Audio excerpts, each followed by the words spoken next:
So Hi guys, T0 yeah. like 10.05, 10.10, somewhere in that range is what I'm guessing here. You know, Maybe one a of the little bit weird things of this view, well, now this other view, it's that um, because of That's the a bit. different orientation of the tower, the previous view looked like when we used to show pad one from our highway site, right? Because it's sort of like 90 degrees off. There we go. But it's sort of like if you were to mirror it, then it looks more like the highway lot. It's super weird looking at pad two and covering all of this testing and operations from pad two after so long covering things on pad one. So long. Isn't that weird to you guys?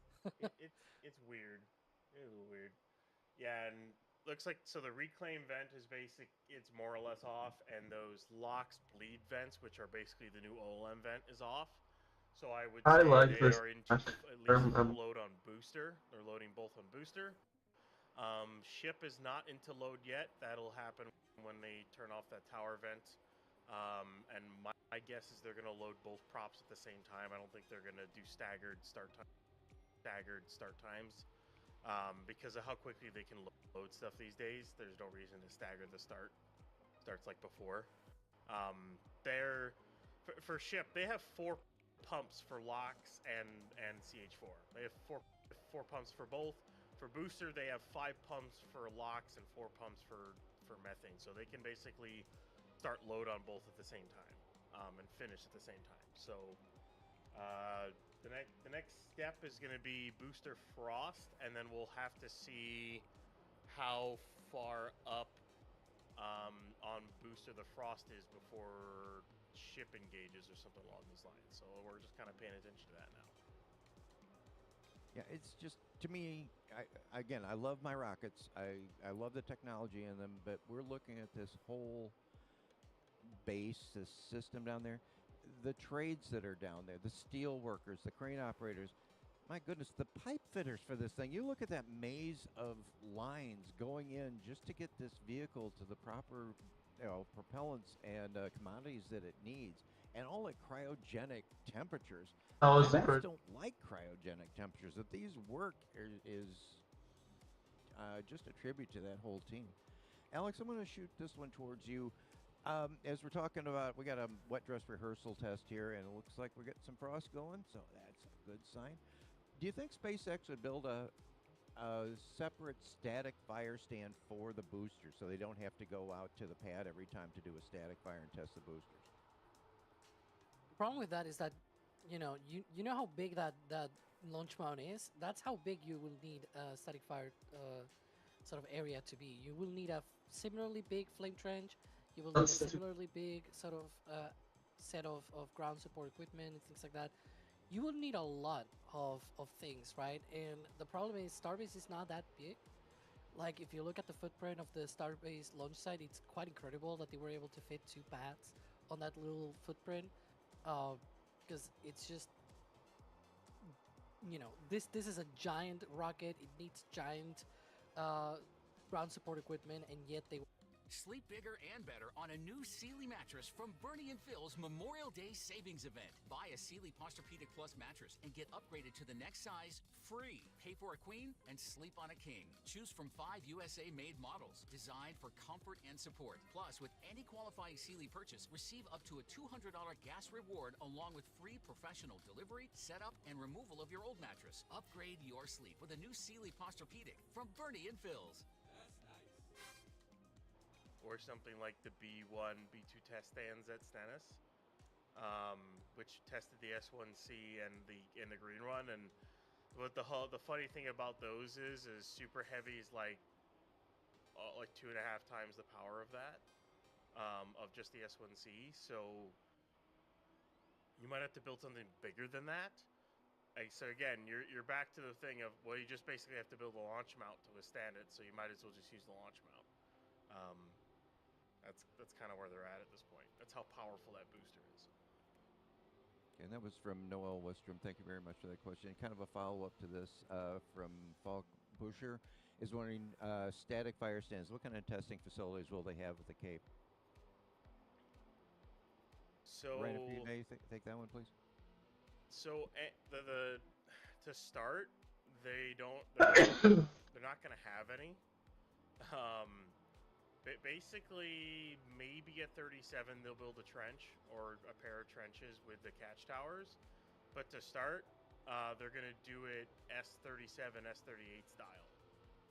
They'll likely build an adapter to go on LC39A and LC and Slick 37s. Yeah, that was still slower, but very close.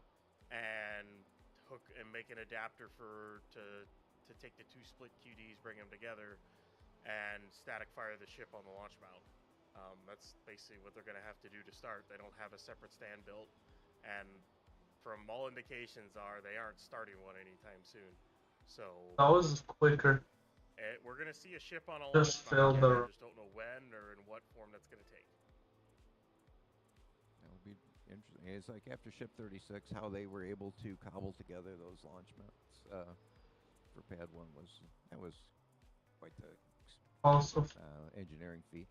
So we got Koba's super chat thing. What are the odds of Ellen having a private penthouse top of the mega bays? Well, who knows?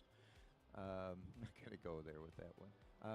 $50 tip from Methane Man. Methane Man, can I say Methane Man? Am I allowed to even do that as an American? Anyway, $50 tip. More cameras, more better. I get. Thank you very much, and appreciate you folks that are supporting us. We do put this back into the infrastructure down there is amazing. We got Dan, we got the field team with Gage, Caesar, and Colleen that are down there, keeping these things going. I mean, cleaning lenses, cleaning solar panels, rewiring. It's such a harsh environment, and this all helps so we can get you the best coverage that we possibly can. Got Aaron Maker with a $5 super chat. Thank you. On a ship attempt, is it and booster caught in the same tower? How far apart? And nice. That was pretty good.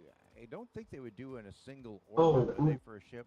After I have to they do multiple get the other one. Orbital inclination in the right orientation. Well, now we know at least that the ships can stay up in orbit for 48 hours, right? They talked about this on the test like you fly. I think it's that the name of the video that SpaceX uploaded a few days ago. I think it was more like a week or two ago. But yeah, so if it can stay up for 48 hours, then you can bring it back like the next day. And the next day, that's not a bad timeline. Oh wow, that was out and sort of get the path clear for the ship to land on the chopsticks. Doesn't seem like that will be quite hard for them. Oh, pretty good. So yeah. Damn.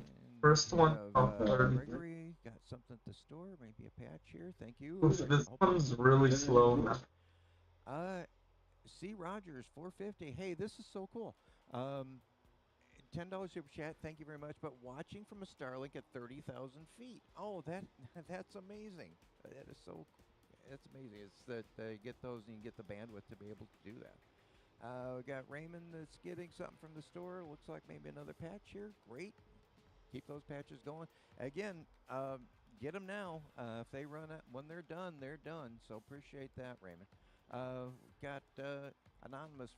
Hi from Lincolnshire, England. Many thanks. Fantastic coverage of not only SpaceX, but space generally. Yeah, I mean, this is the great thing about NASA spaceflight. Cover all things spaceflight. If we can get a camera out there, we're going to be showing it. And again, thanks for watching from the UK. We got a lot of great UK people here on the stream and work with us. Chris B, shout out to you, my friend. We've got CHHO4. What are these? Or do they do the test at Starbase and ship it there? Yeah, maybe a quick question. Oh? Okay, we got Locks Frosty. Never mind. We'll get to that shortly. What do we got going on, guys? Is that tower vent dying off? I think it just turned off. Dying off. Yeah. So that could be Ship load. We'll assume that's start of ship load. Here, so 9:43 then.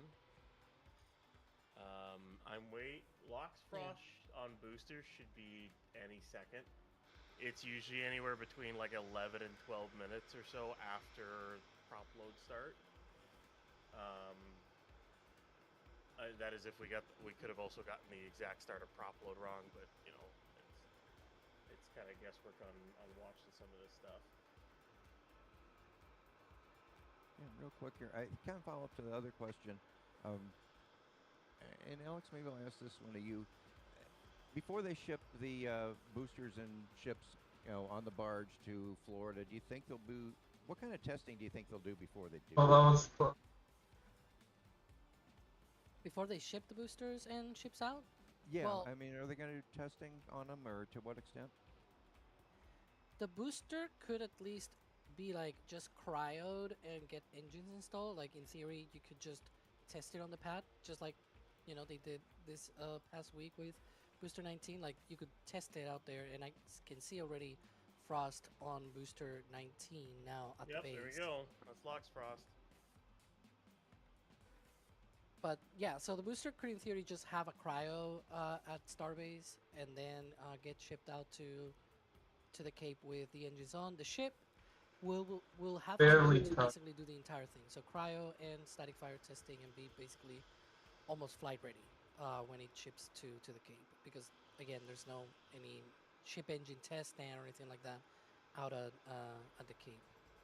You can even see the quick disconnect on the right, which should be for methane, even sort of like frosting a little bit. See that? Yeah, that's That's cool. So yeah, they're loading both, and there you go. It's starting to load quick. I can visibly watch this. It's again, the speed of this thing is so good. And that Wow. was from Ship also about to get frosty, by the way. It's Yeah, already ship getting is discolored. not going to be far behind here. Looks like they're going to load them in sequence here. Look at You that, see the- already frost on the methane tank of the Wow, ship. yeah, ship Good methane tank grief. frost. That was quick. All right, well that's 9:45 for that. Okay. I was not expecting methane to go first, but here we are. Lux tank soon, because look at Dude. the discoloration at the bottom of the. Yep, the Lox liquid tank oxygen frost tank. is very soon for ship. That frost line is rising so fast. I mean, I know like we are used to that basically at this point with booster, but seeing this on ship now, like you are watching it rise in real time. Look at that. Yeah, look, I'm just gonna say this: they had one pump and one subcooler for ship on pad 1. They now have 4 pumps and 4 subcoolers. There's already a full ring on the ship methane tank. And the Lox Frost is already going here too, so And mind And you, while there's no like a big transfer tube on the for the methane, Yeah, that was a bad line. they still have 3 transfer tubes. Well, 4 actually 4. that they need to fill for Well, that 5 methane. technically. If you 5 If you count the 6, header 6 already. if you count all the headers. Yeah, okay. Well, I don't think that they like. I think the header tanks go separately. Like, I don't think they get loaded at the same time. At least in the past, Yeah, probably. it didn't used to be at the same time. It used to be sort of like a sequenced thing.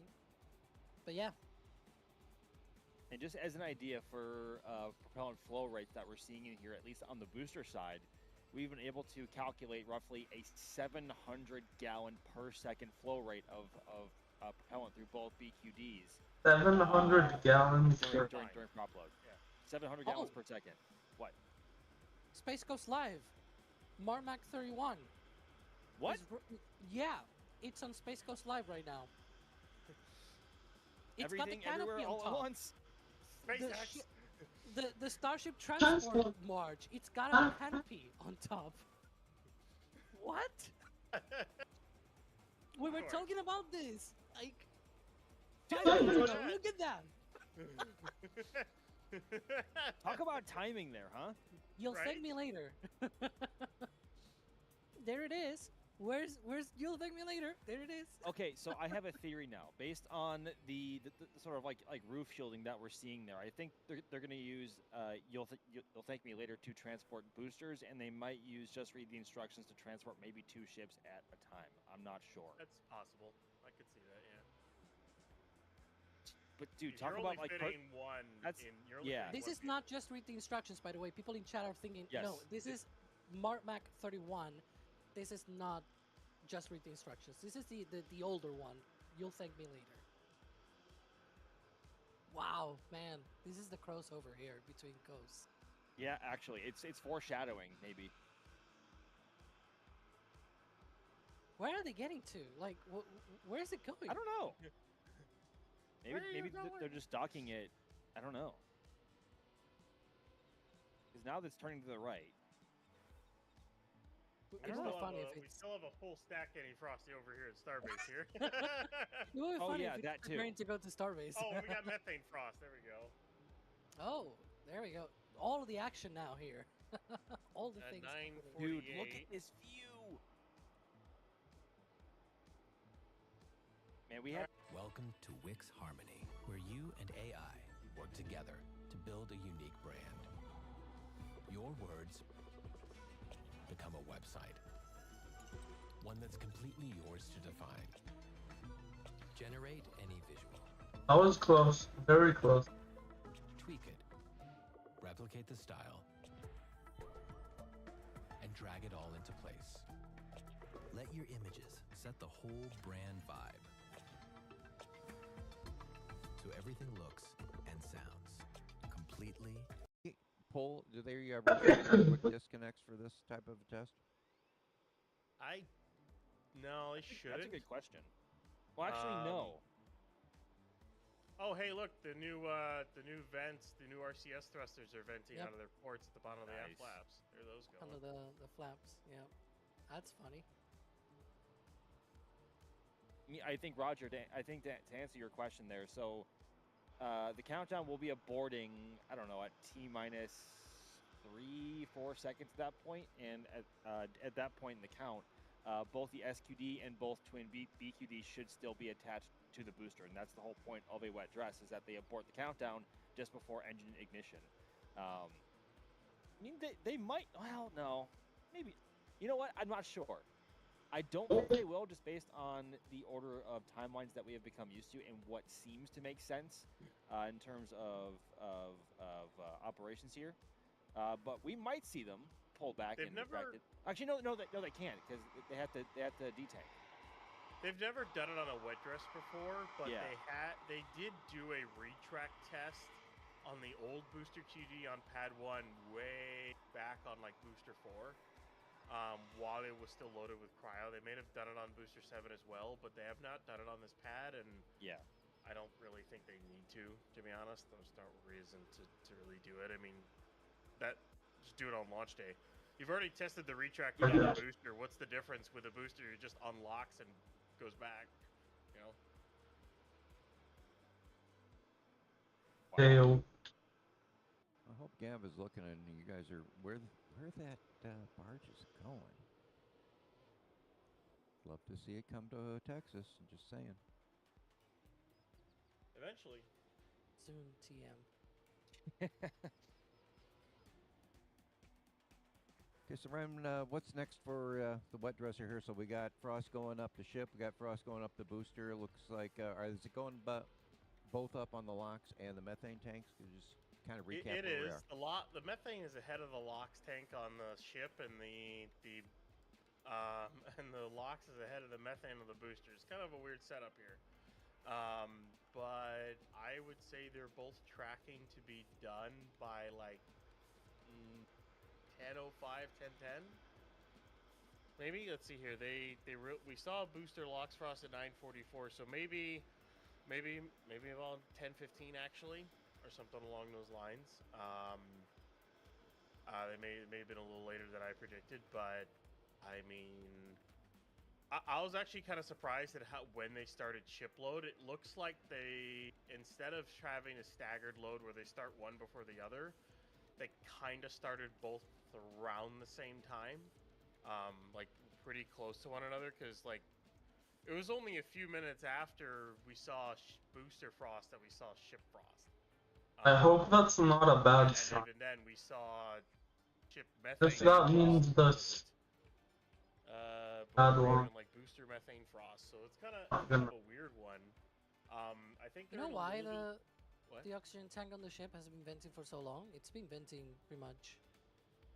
Yeah, it for has like a been couple of venting for minutes a now. while. I wonder if they're slow loading a little bit right now. Maybe they're slow loading the ship and then they're gonna go into a fast load closer to a T0. Could they be loading the headers now on the ship?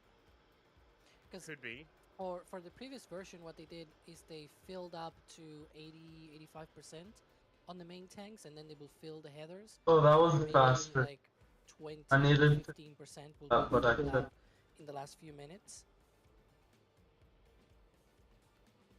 So While we're looking at the engines, guys, we've got not anonymous is asking, what kind of telemetry? Do Let's you think just they try have, to or fit. what do they think you'll have on the Yeah, engines themselves? it's a good practice. What are they going to be watching? Really hard ending. Everything. I would Yeah. say. Yeah, I would say as much as any data point that can possibly watch, they'll watch. Whether it's on the Raptor or the vehicle itself. I think what It's they're hard to do doing that. I was right on is the they're doing harder a than combination loading plus cold pressed gases on the ship LOX tank. And what they're doing is they're slow filling it and cooling the entire tank down. And then what they're going to do is they'll fast load. oh, close. Like when they get closer here, so maybe like at 10 o'clock, all of a sudden they'll start fast loading the ship LOX tank or something like 15 minutes before closer to launch. And then they'll top off the ship methane one. I need to Either go this is the lower. procedure or they're kind of working through initially. I keep on not going low. Maybe I'm not. It's really unknown. We won't know what it looks. We won't know until launch day if this is normal, because unless they do another full stack test, I mean, this is the data point we have to go off of. But we're kind of just learning with everyone else to see what they're doing here. Good. And as we're getting closer, we'll keep close eye on this, but I do want to thank some people. We got Harry Strobel, if I'm reading that right, becoming a PadRat member. I hope you enjoy all the perks that comes with that. Anonymous got something from the store. Looks like possibly a pin. Thank you very much for your support there. We've got Ross, got a patch from this in. All things going normal. We expect to ramp up number of launches. We hope so, that this will improve the cadence. The big thing is going to be the vehicles, if they have enough to do that. Got David with store message. Got some stuff for store. Thank you very much. Yeah, thanks. We appreciate all your support and the thanks. Interesting question from Brian Controller with the super chat about asking Grok how many households provides CH4. I'm sure it's a lot. Adar with his first patch. Thank you. I hope you will really enjoy that. Wayne got every store merchandise here. Ooh, phone case. That looks pretty cool. Those look great. Every time I buy new merchandise, I act like a brand new father showing off his brand new baby. Great job. Yeah, I know. You want to sport that merch out there. Got Vincent at the store. Looks like pins. Great looking set. Yeah, those things are really cool. If those of you that were fortunate to get the display hex tile that was 3D printed by Doss himself, really great. Got Michelle. Do you think Flight 13 will bring the ship back to Texas for water landing? No, it's going to be going out to the Indian Ocean. But thank you for the store message and your purchase. And Luke getting the store message. See what you got here. Getting patches. Great. More patches, more better. Draft drawings. I don't know if you guys will be up for a draft drawings. Maybe we'll get some illustration going later. CJ804 with the super chat. Thank you. What happens if Christo actually leaves the pad on this? I'm not sure what that is. So it better not be leaving the pad, or we're having a very bad, but very exciting stream. Methane Man, 10 Red Team memberships. Thank you very much, my friend. Enjoy those. Please thank Methane Man if you get a chance. We got Others EZZ, new member. Thanks. Enjoy the pad route. We got a multi-view going, and it's really cool. You get to see all kinds of different cameras that are going on. And Kevin got some patch from the store. My bet is Booster 20, Booster 21 getting reused, and Booster 22 on a ride to Florida. Well, we will see. We'll anxiously be watching that. So back to you guys. Maybe Alex and Ryan, where are we standing? What's next? Well, Chip. I should say booster methane tank Not that is close. about half full. The LOX tank is getting there as well. As of right now, it looks like methane is ahead on everything. But then again, they can throttle how fast they're loading it. Ship methane tank is nearly topped out. The LOX tank looks to be I'm trying to tell if Oh it's my gosh. actually liquid or if it's just That's gas. good. There's still like a ring to go. It looks like on the ship. That was tank. so annoying. The LOX tank is maybe. Thought I was full. getting. It is odd how long that vent has been running for. They've been running it on and off. And I will say this one thing: if you see there's a new vent on the SQD, we suspect that that's that ship engine chill, which would put us possibly 15-20 minutes from a T0. I gotta see when that starts. And that'll kind of might give us a good indication of a T0. Oh, hey, is that on the QD? Yeah, it started around 9:55, so I would say that, yeah, our T0 is 10:15. That's where I'm going to put our T0 at. Yeah, simulated T0, by the way, for people that simulated might not be... T0. It's not actually Exactly. launching. Sorry. It's not actually launching. Yeah. It's not. Got a question here for Max. A couple related questions. First is, Max, this is kind of relating to Florida and Pad 2, or the pad at 39A, and viewing of Starship launch. So where do we stand with Pad 2, the 39A pad? And I know you're down there, you guys get good views, you get to go to the press site, which I'm very jealous of, but say if a regular person comes down there, say somebody that hasn't seen a Starbase or Starship launch from Texas or Florida or any other rocket from Florida comes down? I think once it's on the pad, I think Playa Linda Beach is going to be your best bet for public viewing. Not so much for launch, because I think just given the nature of how much propellant is going to be on board Starship, that Playa Linda Beach is going to be closed, and the blast danger area for Starship is going to be pretty big. And I think just for safety reasons, NASA and the Kennedy Space Center are going to want to shut that down for public safety.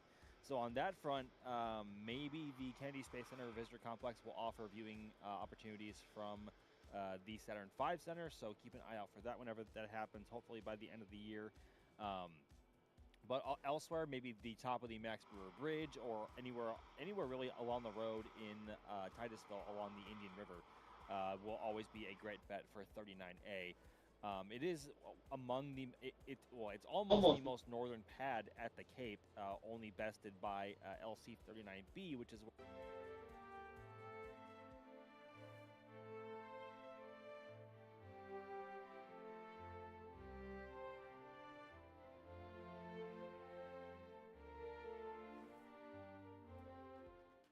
when they take you over to the LC-39 gantry, gives you a nice view towards 39A.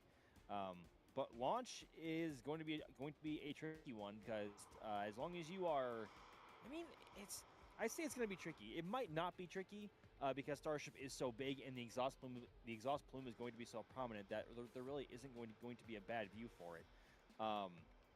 But getting close to it, that's what's going to be tricky if the Saturn V Center is not going to be offering viewing tickets for it. So keep an eye out for that whenever that time comes. Again, hopefully by the end of the year. My guess is probably around between October and December is when the first launch is going to be possible. Hopefully sooner, but we'll have to wait and see there. But really, anywhere in Titusville, and especially on top of the Max Brewer Bridge, is going to be your best bet for a Starship launch from the public spaces over there in Titusville. Awesome, Max. Can I just say, this is so awesome. Again, if I have a Frosty full stack for the first time in nearly 7 months, yeah, it's on the new pad, new stack.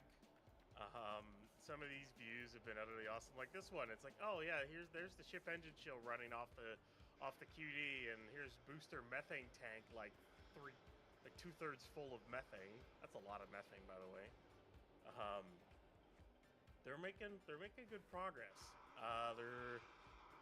I think the ship LOX tank is about 2/3 full. The ship methane tank, I think, is done. Are we seeing any venting from like the top of the vehicle of the ship?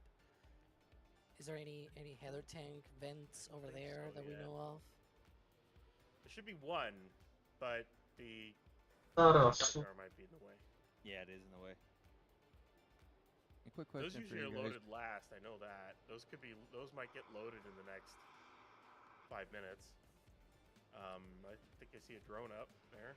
Yeah, there's a drone. Hey, Brian, quick Oh, from that's cute. Nikki DRVX. We're getting fast prop loading. What does that buy us? How does that help Starship and the cadence?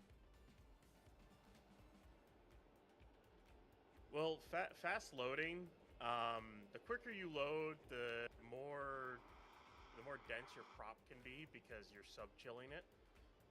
So like for SLS or Atlas 5 or Vulcan or New Glenn as of right now, because they're going to be doing it later on the line, or Soyuz. What I thought? Could go down What a little bit. happened? They just load the prop at normal temperatures.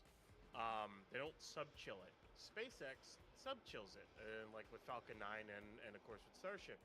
They basically take LN2, which is colder than both other propellants, and they chill it down more so that it's so that you can basically put more of that propellant into the tanks because it densifies the propellant. And then when you load it fast, it won't heat up quick enough, and which means you get more performance out of the rocket. So that's the whole reason to load fast, to sub-chill, and all that. You get more performance. Like, I don't really know what Falcon 9 would be able to do if they didn't sub-chill the propellants, their load and go, but it definitely wouldn't have the capacity that it has now and be reusable. Not even close. Yeah, I got about a 20% boost in performance from sub-chilling. It's a lot. Yeah, that's a lot. Because that's the difference between, for example, when they do, for example, Starlink missions, right? In order to get the number of Starlinks that they do at a time, they will need expendable launchers But you don't go. with the 17 sort of tons that they can launch on each Starlink mission.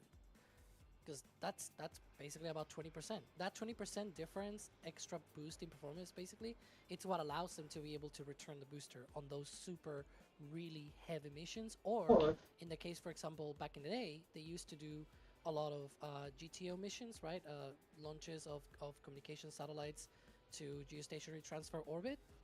You will not be able to launch Stationary transfer over. that kind of satellite, How did I know how to to that kind of orbit, and also land the booster if you didn't have subcooling, right?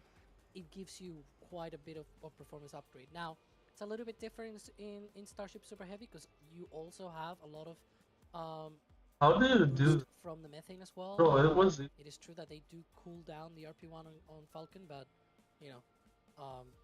methane being already cryogenic, you can cool it down further, right? You can make it more. And also, methane is less dense than kerosene. It's about half the density of kerosene, and so it benefits more because of that. Like the change in densities, it's greater. So yeah, at the end of the day, it's really a nice thing to have for a booster performance without even modifying the vehicle at all, because the size of the tanks can be pretty much the same.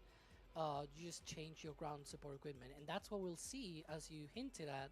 We'll see that with New Glenn in the future, at least perhaps for the first stage. The second stage uses hydrogen, so I'm skeptical that's the one that's going to use subcooling. But the first stage is methane and oxygen, and so you can subcool both of them just like they do here on Starship.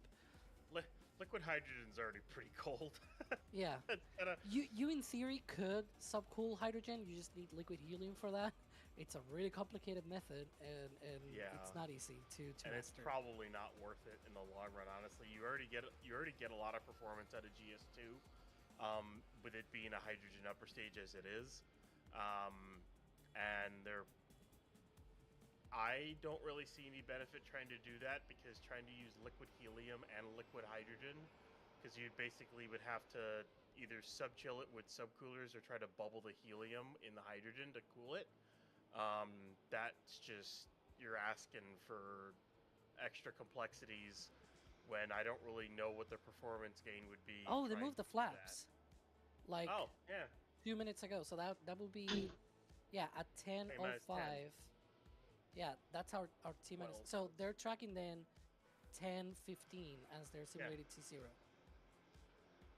There we go. I'm so enamored by all the venting that I missed the flaps. And Ryan, question for you from Mark H. What kind of thermal stresses? What kind of stress is going on the vehicle right now as it's getting fueled? The entire thing is contracting by a decent amount. Like if you were to take a camera that was looking at the full stack and was looking at it when it wasn't fueled and looking at it when it was fully fueled, you'd see the entire thing shrink. Basically, it shrinks down because the amount it just gets really cold when things get cold. They shrink. So yeah, that's basically what happens. So you have to build the pad to be able to withstand that that change in basically height of the vehicle, and you also have to have materials that can withstand the temperature changes and the quick temperature changes that they're doing because they're loading so much propellant on board. They still like somewhat chill the tanks with pre-pressed gas, but not like a lot. And we're getting closer and closer to the simulated T0. Alex, I don't know if you could go over what do we expect to see? We're going to see a depression or detonation suppression system, deluge. Is there anything going to be visible when we hit that mark? Well, before that, I expect the tower vent to return, right? And then also the purges for the launch mount as well. We see the one for induction and methane. Literally stopped. Beforehand. So I Then never. there is a much smaller sort of quick purge or sort of like quick depress that they do on the side of the launch mount, sort of on the right hand side there, near the edge of the flame trench. And then right after that, the detonation suppression system activates. I don't know how far into the count we'll get. Like, will we also get a deluge test and things like that? Like, you know, running all the way to sort of like T-3 seconds or something like that. We don't know. We also don't know if they might simulate a hold in the countdown, for example. We don't know if even a hold is possible, right? We did see when Booster 19 tested last week that they were able to sort of do a quick recycle, like holding right after the deluge started, but also sort of aborted right in the moment. And then they were able to recycle about 2 minutes, in about 2 minutes, you know, run again the detonation suppression system and then the deluge system, and they fired up Booster 19. So they might have some hold capabilities just like the previous versions. It will be nice to see what kind of, you know, if maybe SpaceX can tell us that once we get closer to launch, what sort of the hold capabilities of this new version and with this new pad and whatnot. But yeah, that is very close to full done. Looks like the tower vent is starting to come back. It's not Oh my fully god. back yet, but it's starting to. You can see the venting from the engines on the ship going through the hot staging ring. That's Dude. awesome. If we tilt this camera a little bit further up, we might see it. It's not just the aft, but it's like, that's so cool. I just want to say we That started view, look at that. seeing, Like Ah! this is a full stack starship with holding like 50, almost like 5,500 metric tons of propellant on board or something like that, and we started seeing frost about 25 minutes ago. That's all. insane. That's all. Version 3, y'all. Looks like booster is about to get done. It's very close now. Yeah, the tank farm vents are definitely dying off. The sub vents are certainly starting to die off here. So we're gonna wait for the drains out of the GSE structure from this view. Actually, this view is perfect because we'll see the GSE drains and we'll see the tower vent come back, and DSS, once all those come on, and DSS, once all those come on, that's basically indicating end of prop load once those drains and whatnot come on. So that looks so good. It's so nice to see a fully frosted stack again. Yeah, it does. Second that. That is a beautiful looking vehicle. My goodness. So fun. And vents have died down a lot. In fact, the CH4 subcoolers are off basically. So that should be both methane tanks I think are done. And there's the bunker vent there at the bottom. Oh, there we go. Yeah. Yep, there's Locke's bunker vent, so that is booster Locke's done. Oh, there's a new. You don't deserve to settle, so play a game that won't either. We've introduced major changes to agents, weapons, and maps, and this is just the beginning. For the past 5 years, we made a promise to defy the limits, and we plan to keep it by bringing you new content, adjusting what's not working, or even reinventing things altogether. Most importantly, this is a competitive tactical shooter, where abilities are there to help your gunplay shine, not to hog the spotlight. So we've made some changes to cut down on overall utility impact. Because when the odds are stacked against you, it should be your crispy aim and positioning that gives you a Oh, strong that was chance close. or the It edge. was gonna be For faster. maps, that's your playground, which means they should be as much fun as possible. So we made This some is pretty adjustments based on fast. your play patterns to make it easier to express yourselves on the battlefield. The Valorant team is dedicated to growing better right alongside our players. And if that sounds good to you, come play. Oh, damn. Oh, fuck. I like certain tones of it. And I'm Rock. playing. It's about time. Most definitely, Max. Oh, we're getting closer to a flight, I hope. I think one of the bunker vents, like the actual vents, I think one of those turned on for a second. I think. Unless it was like a little twirl of the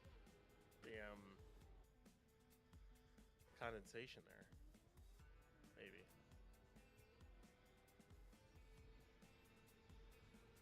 We were predicting a T0 of 10:15, but of course DSS will be the indication if they end up using that. Then again, they could be holding to take a look at things. There's always that. They have that T-minus 40-second hold, which I assume they still have on this stack. Yeah, and it's also a good exercise, right? When we've seen this with SLS as well, and with many other rockets, in fact, where if you have the capability of holding, you normally want to test that capability, right? Especially in a new vehicle like this, new version, new pad, new everything. It's not a bad thing to sort of hold account and say, yeah, let's see if we can then resume and continue our countdown, or even like hold after you're already some time through the terminal count or whatnot, recycle back, all the things.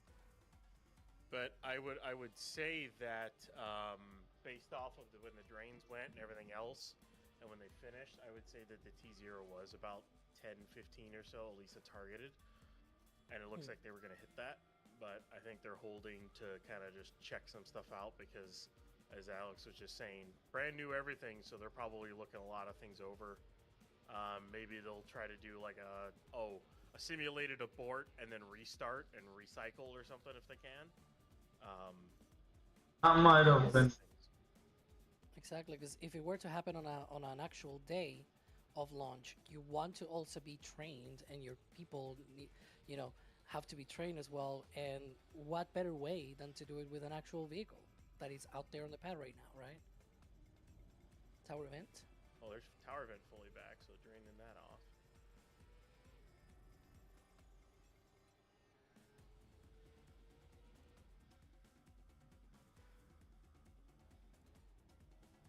And Ryan, maybe a quick question. We got the chine strikes, whatever you want to call them, on there. What are their purpose of them? I know there's some aerodynamics, but aren't there commodities underneath those in tanks?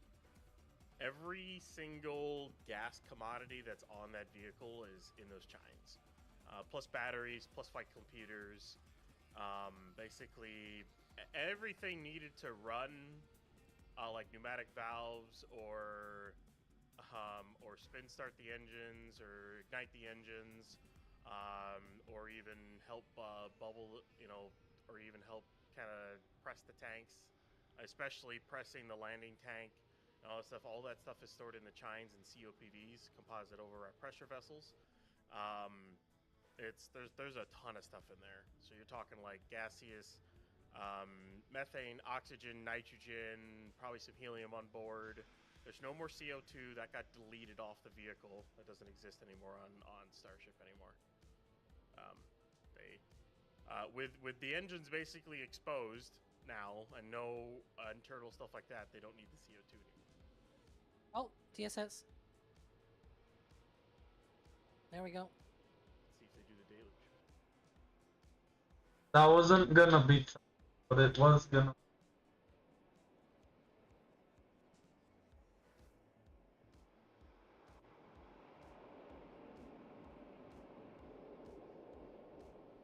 that was it. Nice. Was that a full deluge, guys, or was it partial? That was a quick one. Yeah. For the trench, it was a quick trench deluge. That wasn't really much. They did that can go for like on nearly a minute. But yeah. Yeah, There you go. if the countdown that they run sort of aborted at an engine ignition, that sort of tracked because the deluge was like on for like maybe 5 seconds or so. That will be sort of you start the deluge and then you get to the point in the countdown where the engines should ignite, but instead the system says nope, I'm not going, and so the deluge also says okay, then I'll shut down, right? And so that's basically what we saw. That's pretty much what we should have expected. So they run like as from what we saw at the very least, it seems like they run all the way to like the moment of engine ignition. Right before that, I mean, not obviously with the engine. Close. I thought I was gonna hit the wall for Assuming sure they're there. done or when they're done. General Kim Orlina, thanks for the question, asking how long does it take to detank, and when will they start doing that? Well, it takes they detank with gravity. There's no pumps or anything, so it takes about an hour and a half to 2 hours you can to fully detank and safe the vehicle. Right now, it looks like the LOX bleed vents or the OLM vents, basically, they're kind of starting to turn back on. I'm trying to tell to see if the methane recondenser systems at the tanks are turning on or not. I'll have to take a look, but there's a solid chance they're to detank right now. I wouldn't be that surprised if they just started detanking. It'll take a little bit though.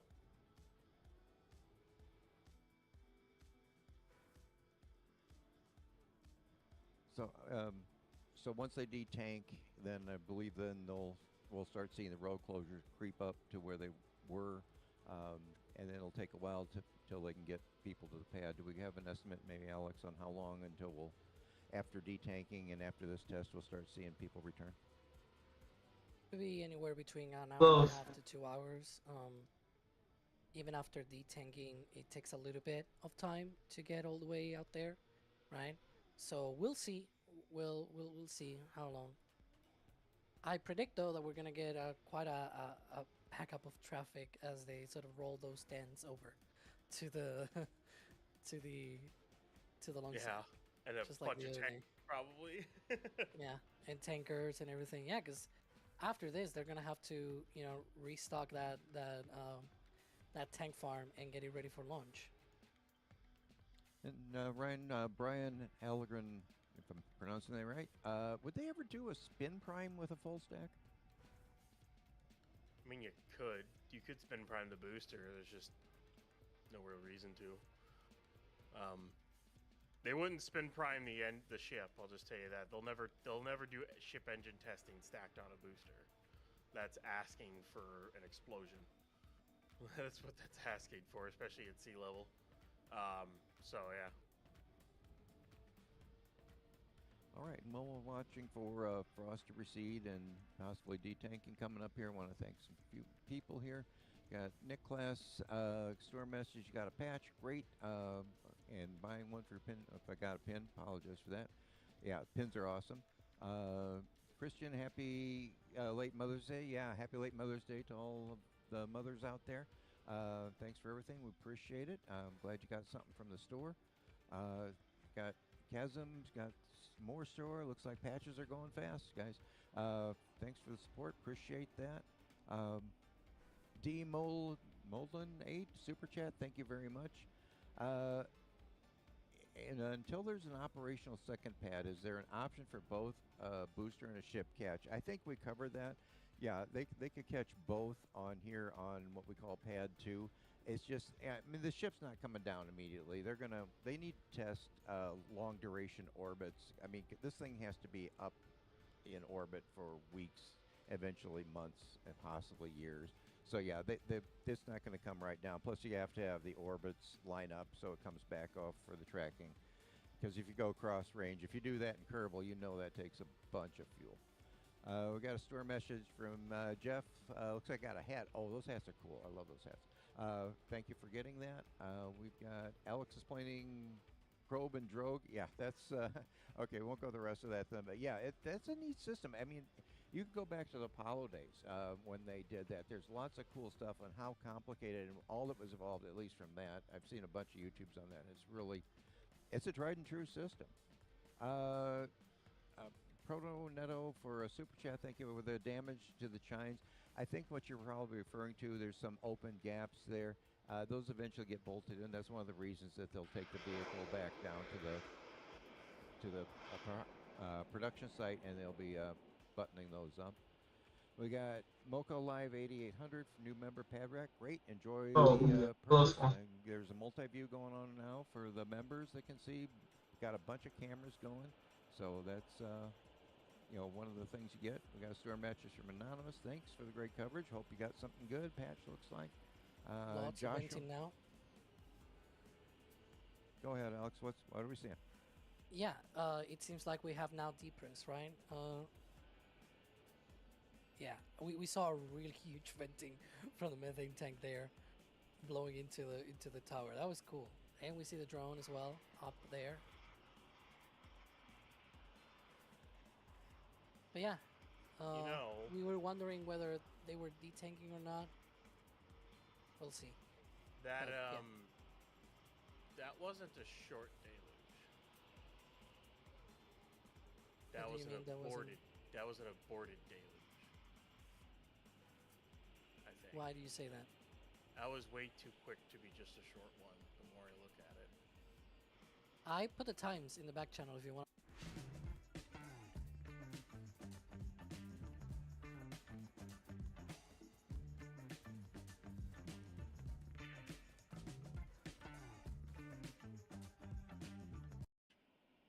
Well, Really? if they aborted, wouldn't that be shorter then? But that was short. That was like 5-10 seconds. That's all it was. For a launch, you'd expect that to run for like 30 seconds.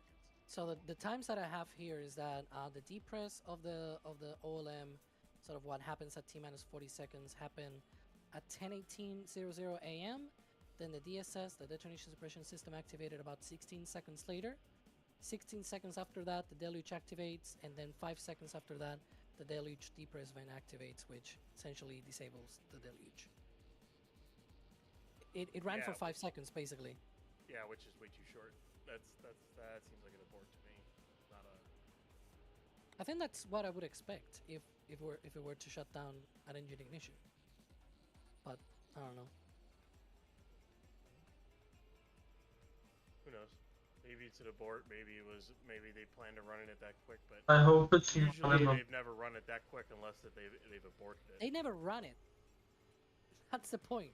Like when we saw it, for example, on Pad 1, they never did it with the countdown. This is the very first time we see a wet dress rehearsal where they fire the deluge.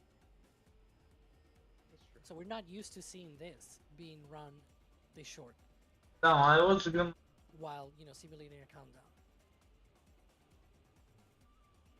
You get my point? Yeah. Well, who knows? We'll see what happens on launch day. Some people were asking also, like, why did they not fire the top deck? And the reason is because the top deck only fires after liftoff. So if they were running the simulated countdown, then you don't want the top deck to be also activated, right? Because that's the one that activates after liftoff. They might fire it if the systems are okay and whatnot. Okay, yes. They could fire them later into the count, just like we saw with Pad 1's deluge, right? I think I talked about this on Saturday, where on Pad 1 they used to do the entirety of the countdown. Okay, I need to go They would more detect the left. vehicles, and then sort of at the end, before people went to the pad, they will fire the deluge plate, which was kind of fun, but also like I think that would have. could be done here as well with the top deck if they wanted to. And folks, those of you who've been following us and those that haven't, one thing full stack happens that we wait and wait for, and I think you all get anticipating wanting, is the patches. So we've got a full stack. We got our patches in the store. We got a whole collection for this flight. We got patches. We got pins. We got etched whiskey glasses, hand etched and laser etched by Dan and his daughter Christian.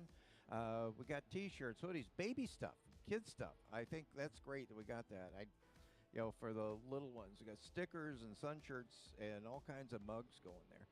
And just so you know, the patch isn't just a random sort of thing. There is symbolism with each of the patches here. So it's representing the version 3 boosters in the middle at the top there.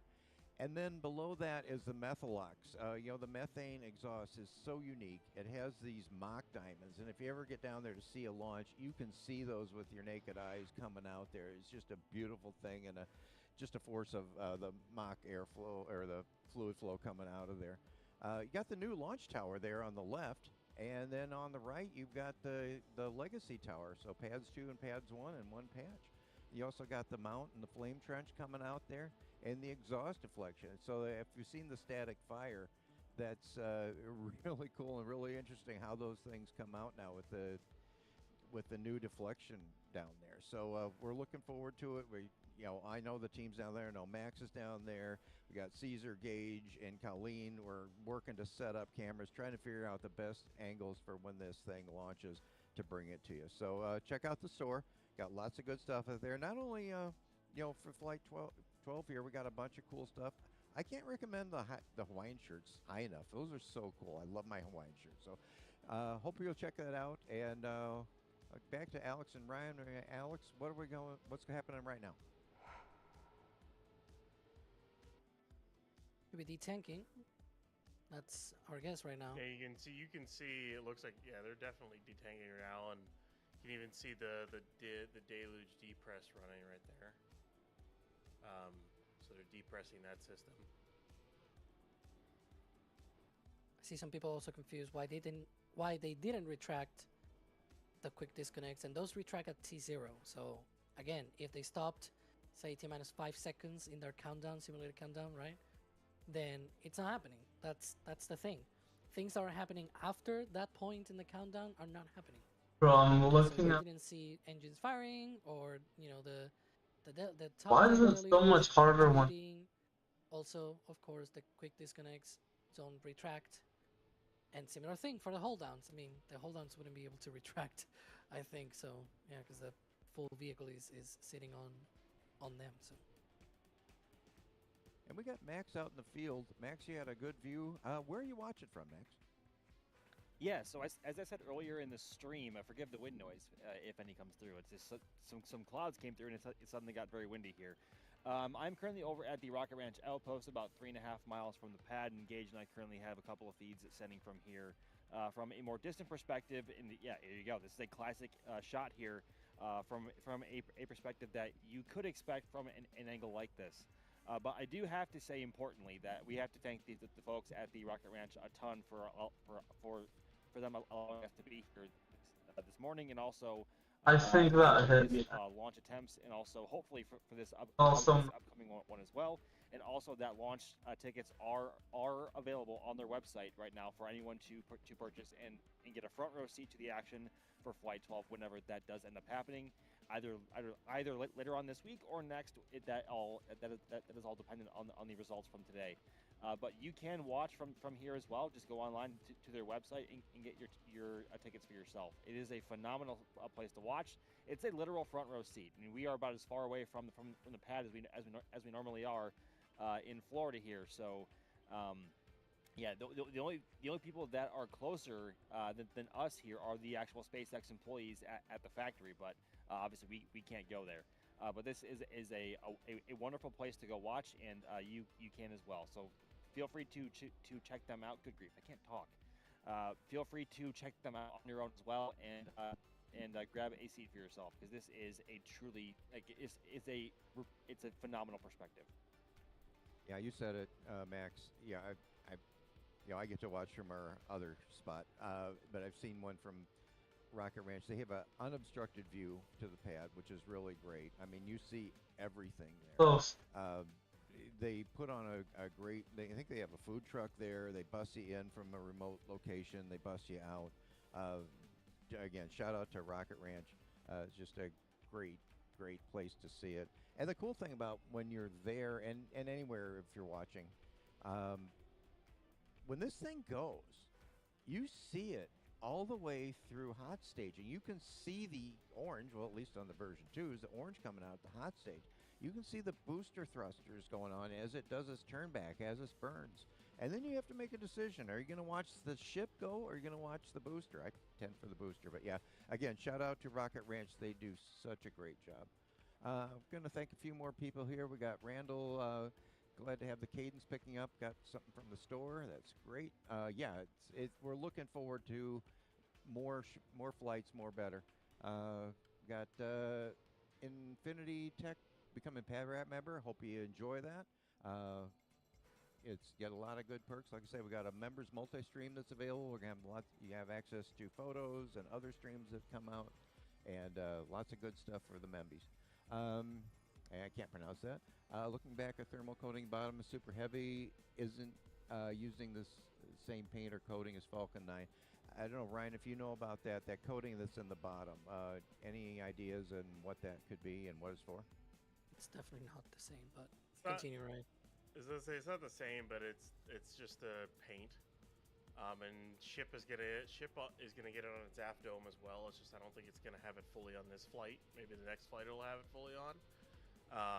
Looks like they painted like a panel on 39. Maybe they'll do a little bit more when it's back in the bay for a little bit, but we'll see.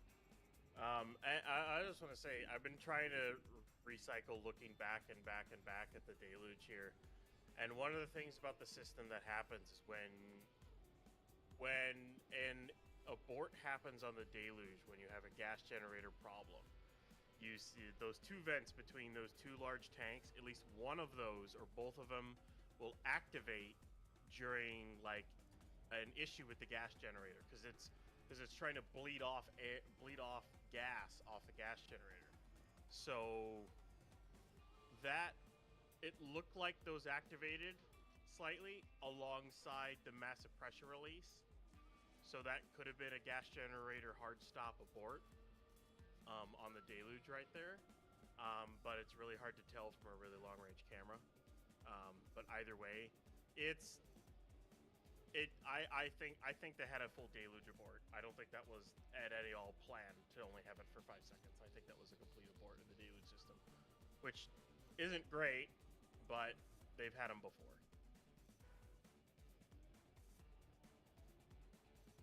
All right. Again, a few more thank yous coming out here to a store message from Anonymous. Glad you like the coverage. Welcome to the UK. Great. I'm glad we got a worldwide audience. That's so cool. We got a great a great viewers and great community that watches this. So the weather in these two shots look different. Yeah, it can. It's weird down there. I mean, I know Florida, Max, you can attest to this. The weather changes dramatically, but some of this is with camera aberrations and where we're looking from. But yeah, it can change quickly down there. We got Hedge Comfort with a super chat. Thank you very much. Thanks for the great community live. Yeah, you guys are an awesome community. It's just so great to share this passion with all of you. And Leonard, 84-year-old watching from Melbourne, Australia in bed. Hey, I'm glad you could be there. Got a little on me, but I'm of the Apollo generation, and I'm just so excited about this renaissance in space flight. It's like it's the heady days of Apollo when it was going bang, bang, bang, bang, bang.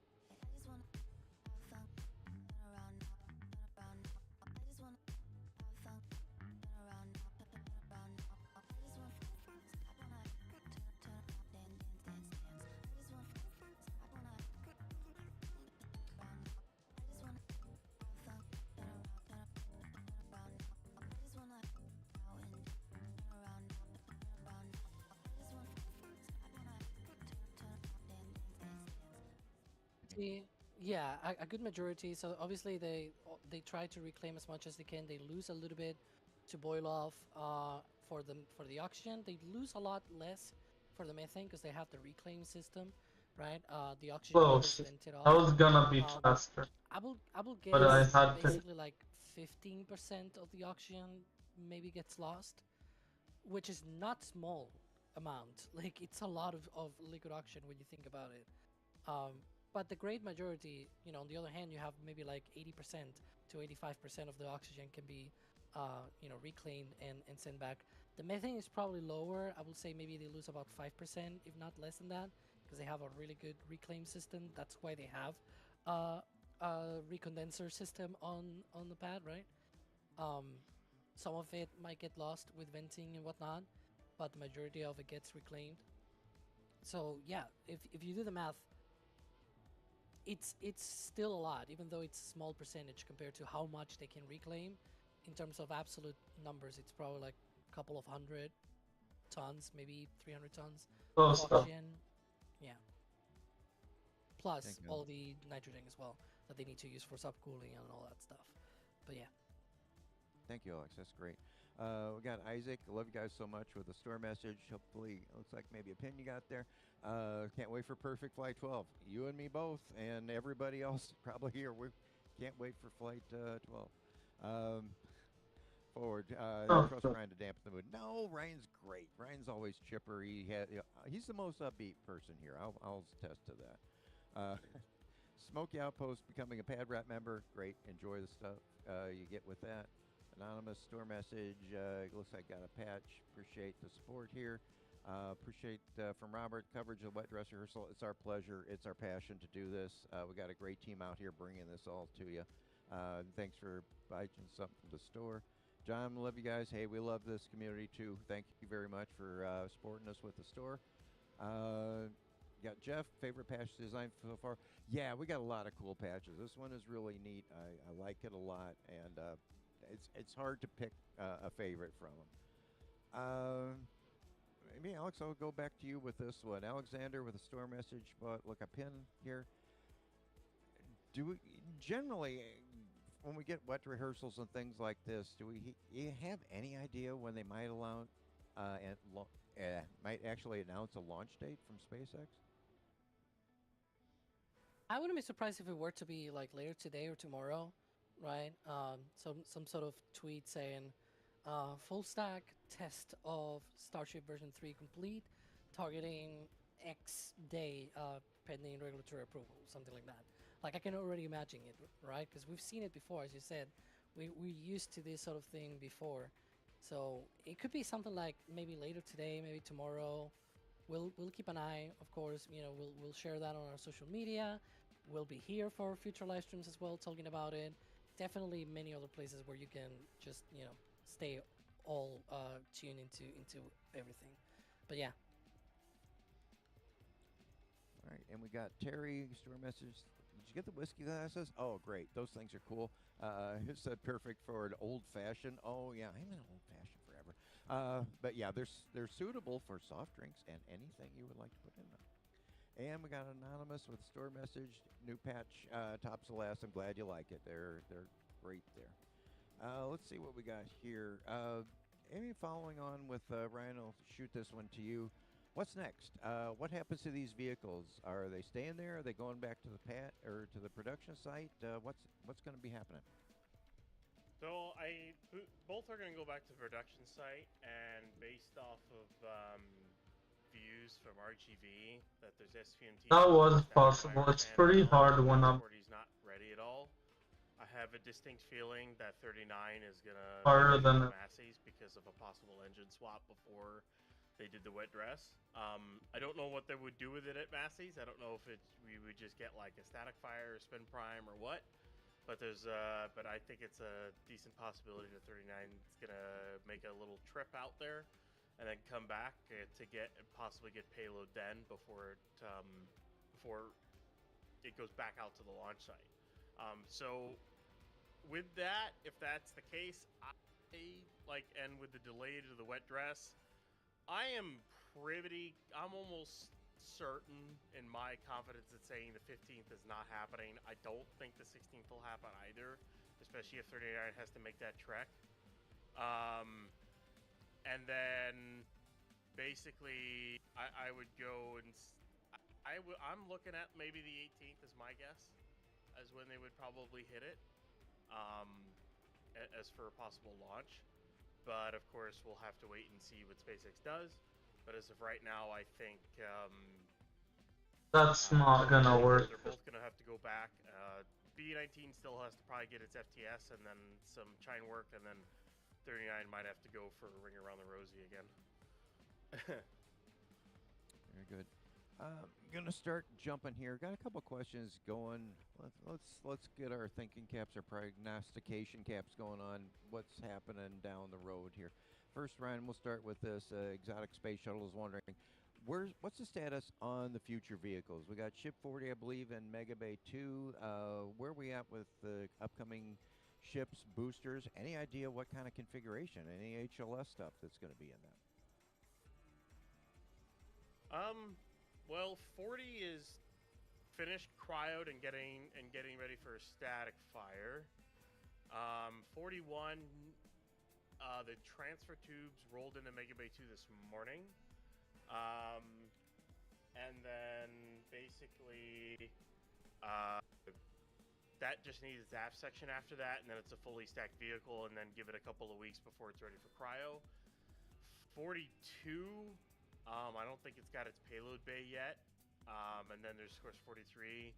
And then 44 is the missing nose cone, and then you just kind of go down the line, and they're still making progress with a lot of different nose cones in the factory there. But at least 40 is going to be relatively close. 20, and then if we go to the boosters, booster 20, they finished stacking a few weeks ago. That should be ready for cryo by the end of the month, would be my guess. Hopefully static fire end of June, something along those lines. So maybe a flight 13, assuming this goes well, and depending on this, the flight 13 vehicles may be ready end of July, early August. We'll see. Of course, it's entirely dependent on how flight 12 does and when it goes. But they're making progress in other vehicles. Booster 21 has also started stacking.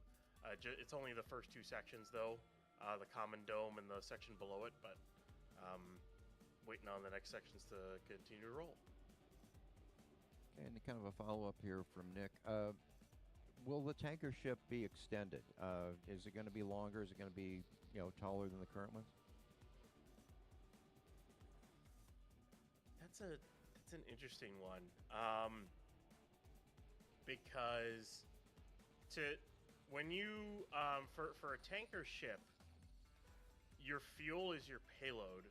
So in theory, you just make the main propellant tanks bigger, but then you possibly have contamination with autogen with that, dependent on how the autogen is nowadays with Raptor 3. I don't remember off the top of my head. But It still is bad, probably. Yeah, and the thing is with the tanker ships, you could make new tanks. You could put separate tanks in there, but that's a lot of added mass. So your best option, in theory, actually, is the tanker ship would actually be shorter. So basically, you move the domes to make bigger main propellant tanks, and you just get rid of any unwanted ring sections, and that's your tanker ship, in theory. So like instead of having the payload base sections, you just stack the nose cone on the forward dome. Maybe that was actually. And well, you might need an extra ring on the forward, so there would be so basically you might be deleting 2 rings off of a tanker ship.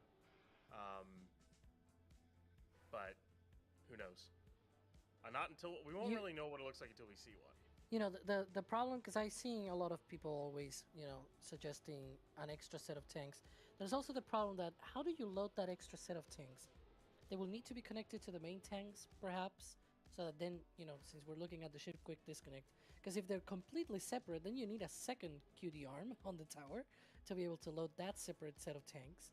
You also need a separate connection of those tanks to the receiving ship or the depot or whatever you want to use on the other hand.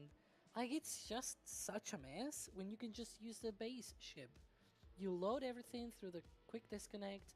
You just use what you've got, basically, right? Like, I don't know. It seems like a mess the other way around. This one, I'll start with you, Alex, and Ryan, get your thoughts on it too. We're going even farther into the future. We're heading to Mars, and we're not going to make it in the next transfer window. But maybe the one after that. When we get there, what kind of infrastructure do we need to get a ship back? Do we need a full pad? Do we need a tower? What kind of GSE would we need? Put your thinking hats on. What would that be? Well, they don't need a Mechazilla on Mars, that's for sure. They may want to do something like that in the future. In terms of tank farm, I can imagine them doing some kind of integrated thing inside the ship, because for loading, like, yes, you need a lot of infrastructure, but if you use, for example, the first ships that land there and they stay there, for example, because they may be cargo ships and things like that, you can in theory run those as your tank farm. They've done this. They've had ground tanks that were starship tanks, basically. Remember that back in the day?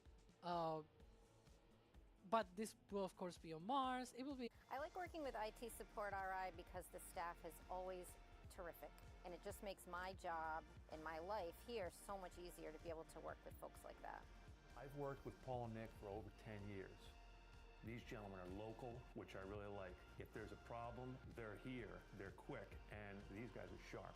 They save you a fortune by avoiding mistakes that you would make with anybody else. There's nobody in their league, they blow everybody away. In comparison with Earth, that you can fully load the ship and bring it all the way to Earth without the subcooling and still be able to land on Earth. Like, you will still have propellant left to be able to bring back people or cargo or whatever you want to bring back from Mars. That's on paper. We'll see in actuality, right? When they actually go through that many years from now. Kind of harder. Yeah, that's one of the benefits, that you probably don't need the subcooling. You probably don't need a lot of the things that The long turn is the hard. the performance of the Starship, and you also don't have the booster, which is a very, very big plus. Ryan, you got anything to add to that? No, that's Alex pretty much covered it all. Okay. Yeah, well, we're at Mars. Let's go with Nick. I appreciate that last question. How many ships are we going to send to Mars? I know Elon's had a progressive one. I'm hoping it's multiple ones, so they can take advantage. They send one in for the landing, and if it doesn't go right, then they have time to adjust the software or whatever. But what do you guys think? Alex, I'll start with you. I think probably about a dozen of them might need to go out there and deliver enough infrastructure for a ship to be able to come back. In the long run, it's not going to be a lot. Again, in the long run, they still have plans for many of them to go all the way out there, but I think it's going to take, about what you can get maybe in about a dozen of these starships. And that's assuming they all land, which is not a guarantee the first time around. Sure, it's going to be, 15 minutes of terror down there? Okay, I want to give a shout out to our moderators that moderate all these streams, and this one also. You guys are the great. And if you guys want to go take a break for a little bit, I'm going to ask the question. Hey, thanks for joining us. We've got 15,000 plus people. I thought I pressed Why don't you show us in chat where you come from? And by the way, I can't. Georgia. Oh, you done it, Roger. Now you've done it. Chicago. Hey, you're in my neighborhood. New York. Cleveland, Bulgaria, all are cool. Norfolk, UK. Oh, it's going so fast. Brussels, Wisconsin. Hey there. There he is. Maryland, Cornwall. Oh my gosh. Poland, Minnesota, Taiwan, Toronto. Oh my God, such a great community here from all over the world, and it's so great to be able to share. South Korea, Madrid, Netherlands. Oh my God! So Michigan, okay. Again, Washington, Chester, UK, Marion, Illinois. Hey, I know where that's at. Portugal, Conroe, Texas. Yeah, I stay out there by Conroe, Texas when I was a camper. Somewhere in the solar system. Yeah, hopefully most of us are in this one. If you're out in another one, please tag us in chat. We'd love to talk to you. Greece, Albania, Arkansas, Australia, Denmark, Europe, Maryland, Miami, New Jersey. Wow. Hungary. Rick is in Asgard?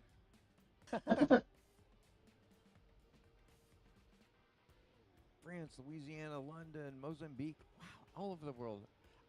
I didn't Mozambique realize is it was from crazy. Antarctica, and I don't know if he's listening to LSR, one of our great socials guys. And if you want anything on the social media, LSR is our guy. I think Guy in he was Mozambique has a all right, privilege which was because it's I think not even that rich. he'll correct me if that was not It's correct. The Salt Lake City, France. like everyone Starbase has Texas. enough Hey, money that's a for. great place to watch this from. Um, where else we got? Burbank, the Shire. Great. Worldwide, Michigan. Oh, thanks, guys. Appreciate it. Again, great community. I appreciate getting to share this with you, and all the things coming down the road here. Okay, what do we got here? I think some more people here. Patrick, Bob, as always, you're always there. You're always supporting us, and much, much appreciated. Gifted 20 Red Team memberships. I hope you all that got them will really enjoy that. We got Douglas with a store message. It looks like maybe got Patcher a mug there. My eyes are going. From Scotland. Oh, so cool. Glad you're from there. Who remembers JP Patches? I'm not sure what that is from the store message, but if somebody knows who that is, put it in chat. Anonymous got a store message. Appreciate the support from our store team. Thanks for that. Forward 79 back to Earth. How many flights before Artemis? Let's start. I don't know, Max, are you out there still with us? Maybe I'll ask you that. And we'll just go around the horn for predictions. Got Artemis 3 coming up. How many flights do you think SpaceX and Starship are going to need before they're ready to go on that mission? And Max, if you're ready, go for it. And then I'll go to Alex and Ryan. I think the simple answer there is many. I mean, obviously they had to demonstrate version 3, making sure that it is capable of becoming operational on a multitude Oh, of super close. designs. That's annoying because I had that before. Prop transfer. Literally. Also, of course, having to demonstrate their lander on its own before Artemis even get to the moon. So, oh God, I don't know if I'm feeling confident enough to put a number on it. I still have some confidence in them making late 2027. I don't know, it hit the wall, but the entire trajectory for Starship and Artemis is going to be dictated, or partially dictated, by the results of Flight 12, hopefully within the next week or week and a half, depending on when the results for this are posted and the targeted launch date is confirmed. I know it sounds like kind of a cop-out saying many, but they have a lot to demonstrate on Starship before they even get to that point, and not to mention the fact that we haven't even seen any actual Artemis hardware for Starship. Why does it not press for the whole? I'm pressing. Rocket Garden. We think I don't know. 44 might be an HLS flight article, because we haven't seen that nose cone since it was pulled off the production line in September of last year. But that's all speculation. We have nothing to confirm that or back that up. That is just us just kind of spitballing there. But I don't... There's a lot left to come, and Starship has a lot to prove before we get to that point. I think that's my answer on that one. Okay, Alex, what's your thoughts? How many launches do we need from Starship to get to Artemis 3? Artemis 3. Okay, because I was going to ask, which Artemis mission, right? And I think it's probably going to be about a dozen of these launches until we get to Artemis 3. We'll see, but there still needs to be a lot done in terms of flight testing. They still need to get to... I could have done a bit better. To return the ship. They need to get have to redo it. In-space refilling as well between ships done. Yeah. They need the long duration of... what is even... theory is now the same as the pretty good. In-space Top refilling. 8,000. That might easily be 10 to 12 launches from now until they get all that done. And then Artemis 3 is supposed to be around mid to late 2027. Then the uncrewed demo mission, right, which will also take a bunch of tankers as well. And then the crewed demo with crew on board, which Might be either Artemis 4 or 5. We don't know. It'll depend on the readiness of Blue Origin's lander as well. And Blue Origin, they only have the MK1, that endurance lander, which may or may not launch by the end of the summer. And so it's sort of a race here, where it's like, we'll see who gets there. But it could be about a dozen of flights until Artemis 3. Ryan, you got an opinion on the matter? Oh. If we do before Artemis 3, it's gonna be. It might only be like 10 flights. It's not gonna be that many. Like Artemis 3 is not that far away, relatively speaking. It's like a year and a half, and as of right now, I still only see them getting 4 or 5 flights this year. Maybe the cadence will increase. Maybe they get to like 15 flights before Artemis 3, but I think that's the kind of the max, to be honest. And the reason why I mentioned, because some people were asking, like, do they need refilling? No, they don't need the refilling for Artemis 3, but the intention is before the end of 2027 to get the uncrewed demo. And if you have already Artemis 3 mid to late 2027, they're probably already going to have the ship-to-ship transfer, like, probably before Artemis 3. It's one of those things that it's like, they probably need to get that before Artemis 3. And this is another point as well. We knew recently from the presidential budget request last month that the critical design review of the Starship HLS should happen this quarter, like quarter 2 of calendar year 2026, so between April and June.